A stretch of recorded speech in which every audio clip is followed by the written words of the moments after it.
Hello and welcome to Tailored Talent. My name is Eric Walczykowski, host of Tailored Talent and CEO of Bespoke Partners. Today I'm joined by Ryan Bonner, who leads our product and tech practice. Ryan, welcome to the show. Great to see you, Eric. How you doing? Fantastic, especially since your practice is absolutely crushing it this year. Oh. I think you're seeing 100% plus growth. Talk to me a little about what's going on in product and tech and why is product and tech so hot? Yeah, it's a good point. I would say over the last 6 or 7 months, the volume of conversations and ultimately searches that we're working on with our clients has just skyrocketed. And it seems to be rooted in 2 or 3 major elements. The no-brainer here is AI, and we should dive into that on this conversation. But of course, AI is influencing the hiring of CTOs and CPOs, and it's a little bit of a different point of view on each, but we'll talk about that in a second. And then some of the things that are driving the hiring of CTOs, for example, are complicated offshoring models where you've got different cultures and different teams and how to get the most out of each of those sets of organizations that are supporting your tech strategy. And then product has been a real focus in not just the AI piece we've already hit on, but the commercial aspect of product. And it's not just an engineer turned consumer focused. It's now a product leader who understands product management, but can think of it from a P&L perspective. So we should talk a little bit about that as well. But those are some of the big moving parts that we're seeing in some of the recent influx in volume. No, fantastic. And of course, I mean, we work with the top PE firms. And so our viewpoint or vantage point typically is representative of what's going on in the market. So why don't we dive in a little bit to these tech leaders that are being brought in on these complicated offshoring strategies? Talk to me a little bit about that. Yeah, I mean, offshoring isn't new in any stretch of the imagination, and it's been around for so long. I think the level of maturity in it has really elevated, and the ability to get the most out of those teams. There was a day when offshoring was really just a way to get rote coding out of a cheaper resource. It's not always the case that offshoring is wildly cheaper. Now it can be tied to specific types of coding and the ability to where the experience is just deeper in a certain region, whether it's India, Central Europe, Latin America, and so the application of these resource teams is really becoming way more deliberate. Not just, hey, let's cut costs, but let's get the most out of the right people. And there's no 2 ways about it. A team in Latin America is different than India. A team in India is different than Central Europe or Eastern Europe. And the cultural sensitivity and credibility of a CTO or top technology leader or product leader working with those teams really matters. And the experience of that, getting the most out of those teams is really been a high priority lately. No doubt. And I think you look at the highest level. I mean, I think cost and availability of resources is driving offshoring strategies. And then I think, to your point, the maturization of offshoring as a strategy and a viable option to solve those 2 vectors have led to different pockets of the world that specialize in different applications. And so having an astute leader that knows where to find those folks, and then when you're dealing with offshoring resources in multiple regions, being able to deal with the cultural idiosyncrasies of each region is so important. And I think that really hits on why what you do with folks that are looking to offshore is so important. Let's talk about now the product aspect. And look, as a CEO, I love it when my entire team thinks like a P&L leader, because at the end of the day, right, I'm responsible for the entire P&L. And so if I can actually get each ELT member or general manager to think like a P&L leader, fantastic, because it just makes my job easier. Tell me a little bit about the rise in this as a scorecard element in the product roles. Yeah, it's a great point, and I share. You and I were both operators before we were here, and I love that skill set in any leader, that general manager, P&L leader, and nowhere more in the product and tech space has it been called out and really prioritized in the chief product officer role. And it's funny when we're talking to our clients about vetting for what's going to make a product leader perfect in this certain situation, and obviously there's different flavors across all of our clients and portfolio companies. But this notion that they think about product as a commercial element. What is the P&L? What did it cost to bring it to life? What is the adoption? What did it change for internal metrics? Did it drive new logos? Did it drive expansion of existing logos? How quickly are you iterating? How are you completing the feedback loop with your end users? And the product operating model has really been cornerstone to a lot of the hires, which really is just a broad term for how do you incorporate the customer in your product roadmap? How do you create or include the customer in your in your model of iteration and the ability to make a good product great. And you don't need to build the big bang great product. You need to iterate your way there with the customer's inclusion, because otherwise you're going to spend months and months and months hoping you get it right, but inevitably the customer will tell you if it's right. And that P&L general management experience, that where a product leader can go talk to marketing, a product leader can go talk to sales and operations. Everyone knows the product leader is talking to their tech counterpart, but it's these other functions that are really making the product leadership role critically important to commercial success.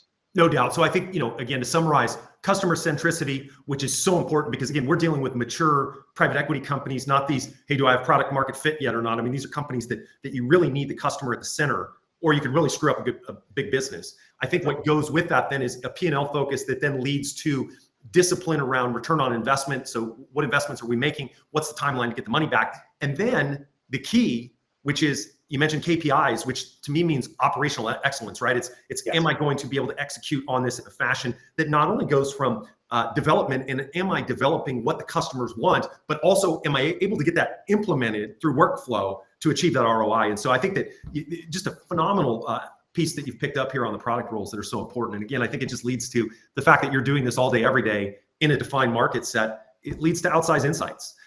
Agreed. Thank you. So the big topic today is AI. Yeah. And this, I mean, I want to talk about how it's driving Bespoke in a minute, but talk to me about how it's driving your roles and the roles you're seeing this notion of AI.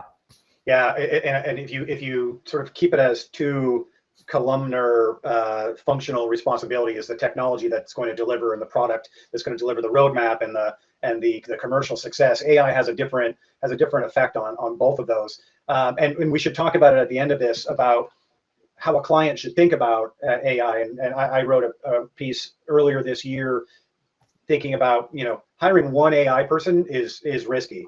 One person to influence the entire tech or commercial impact, it's going to be underwhelming. You're not going to get the result. But when you think about it in just these two functions, first, obviously a CTO has to think about, how do I make one developer feel like 10 or 100? How do I leverage AI to get there? QA, how do I think about faster releases, higher quality releases without error? That muscle has become critically important in a CTO. And I was looking back, I don't think we've had a CTO or CPO hire in the last 18, 24 months where AI wasn't either the first, second, or third attribute that was necessary, and not a nice to have, but a must have. And so on the CTO front, it's at its most rudimentary standpoint, it's development and QA. And then that's the process. How do we incorporate AI in the process? But then the product, that really incorporates the CPO and the CTO thinking about where can we leverage AI in the actual product that the end user is experiencing. And that's a little less proven ground. There's a million solutions that AI can solve for. And that collaboration between a CPO and a CTO is going to be critically important about whether they're building or buying a new solution, whether they're how they want it to affect the income, or the engagement of the end user, and does the tool exist? Do we have the data to build it around? Because at the root of all of this is data, and is their data ready? So really, those elements are critically important in those hires about where are we going to deploy AI, and who can help sort of cut down the forest so we can get to the trees, because it can be overwhelming. I think it's so important. And a couple of things that really stood out to me about what you said. One is, who can help?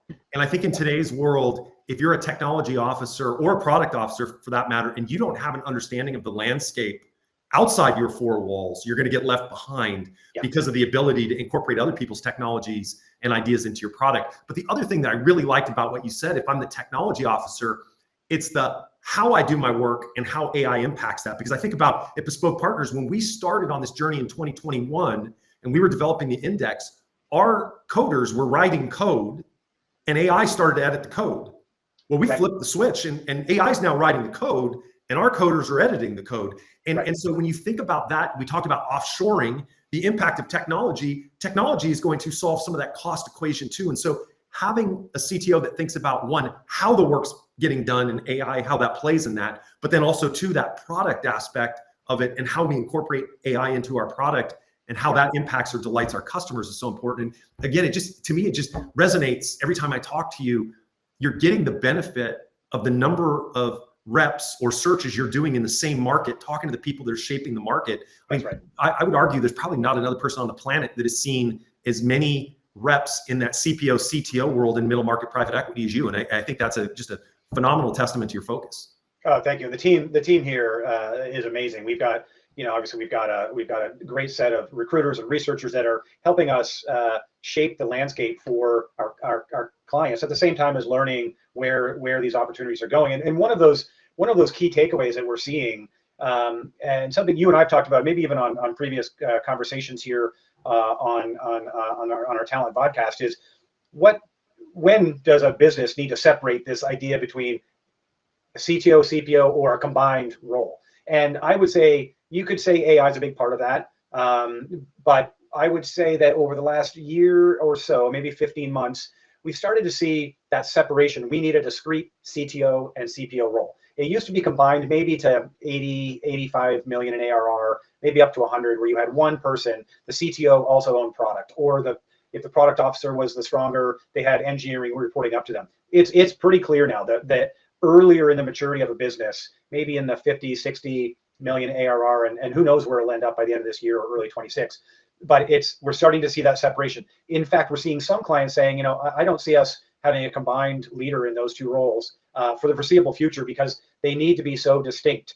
Really, one more on the customer centricity and the P&L and the product marketing and the product roadmap and the complexity of the delivery and getting it right and getting AI injected there. It's a big role. And so having those combined, I think what we're hearing, not in every case, there will still be CPTOs, but more and more we're hearing that the complexity is so great that it's cleaner to break those two apart and have them work together and challenge each other and figure out the right roadmap and the right execution of that roadmap. No doubt. And I mean, such an astute point, because if you have a CPO focus on the customer centricity, how you leverage AI in the process, if you have a CTO think about delivery of the plan, how you leverage AI in the plan, you may end up, and I shouldn't say you will end up saving money, because you're going to have these two leaders with a better strategy, better focus to leverage technology than to roll the same play out. And so I think to me, while it may not be intuitive that that's the cost-effective way to go, it will end up being the cost-effective way to go because of technology and the focus on leveraging technology. Well, and value creation and impact. I mean, you're going to get there faster with the right roadmap and fast execution on its heels. For sure. We talked about AI. We talked about how we're using AI. I had the opportunity to catch up with Bruno Kern, our executive index evangelist, recently, and he was talking about the change of the way work is done. Research is no longer consuming data, they're analyzing data. He was talking about the viewpoint between research and recruiters on what a scorecard fit has gotten tighter, which then to me means when recruiters make phone calls, they're talking to a stronger set of candidates that are a match versus and so we're really changing the way recruiting is done at Bespoke Partners. And I think we started off with how fast your practice is growing and how your team has evolved. Wouldn't you agree that the AI we're using has changed the work and allowed for your team to do higher quality, higher caliber work and somewhat disrupt the industry? Absolutely. In fact, I was an operator for 20 years before I got into search in my early 40s, and the last 13 years in search has been just unbelievably transformative, and in the last 2 years since I've been at Bespoke has been fivefold in my first 11 years. So and our index has really brought to life what we all hoped we could do in search 10 years ago, when it just wasn't that long ago that we were trying to boil the ocean. There are still classic search firms and search leaders out there that want to talk to 200 people, in the first 3 months to whittle that down to get to the best 50 and the 50 down to 25 and so on and so forth down to an answer. We don't have to kiss all those frogs. We can use our index to say, based on our scorecard, what are those attributes that are must have and critical, and leverage those data points to say, okay, here's our set. Maybe it is 140 people. Maybe it's 60. Maybe it's only 30 if the criteria is really wild. Language speaking, really tight geo, specific end markets where they've been leaders, and we can use all that to bring the universe down to the right number. Is it 50, 60, 100, or 15? Like, all of that matters, because now that doesn't tell us. And you and I have talked about this multiple times. Bringing the universe down to 50 people doesn't say all 50 people can do that, but it's pretty close, and we can meet the right 35 out of those 50. And out of that 35, we can assess it, the human touch and the assessment, and are they a culture fit? Are they a good change manager? Can they do all these things? Can they work with rigor? Are they oriented around KPIs? Those are things that we have to assess. But when you're starting with the right 50, that's a fast process, and we can get our clients to those right 15 or 20 people that we've met and believe they can meet, and get those down to the right tier within days or weeks, when it used to be months, candidly. No doubt. And I think you rightly allude to the client benefits, but right now I'm really focused on the benefits for our professionals, because I have no doubt we have the opportunity to grow another 100% next year. And with our tech tools, you're either working at Bespoke Partners and you've got the best view on the market, or you're not, which to me translates back to working on Ryan's tech team. I have the opportunity to make a lot more money because the tech tools are supporting me doing that. So I'm just trying to do a little plug for your recruiting in the next year. No, it's a good call out. I tend to think client first, but you're right. The team has really embraced it, and not to be competitive within Bespoke, but the P&T team, the product and tech team, has really adopted the leveraging of our AI tools, perhaps on a faster curve than others, because we're often finding different people that aren't in our network already, and the AI platforms that we're using allow us to get there faster. And so our research teams can touch more searches and get to the answer faster. Our recruiters have the confidence knowing that the people that we've already identified are spot on. And yes, our recruiting teams, we know the market. We're not just relying on research to identify people. We know the market. We know that oftentimes the right people to speak to. But what about those stones that haven't been overturned? And we have the confidence now to say, this is a new profile. It came back in our research. There's something about this. Let's dig in, and we can get to answers faster. And we can touch searches. Like, we cap our searches. I'm not sure how much we've talked about it on these events, but Bespoke is very unique. My teams can only touch 5 searches at a time. So the goal is, I'd love to work with the same client all year round, but if it's on one search, that's a problem. If we can knock out these searches in under 90 days, which is currently our average, then we can work and add and be additive to their leadership team faster with different on different roles and different functions, because we can get to the answer faster and cleaner and more accurately, and with a great stick rate.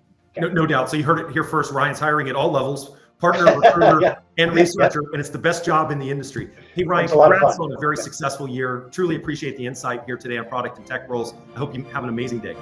You as well. Thanks, Aaron. Talk soon.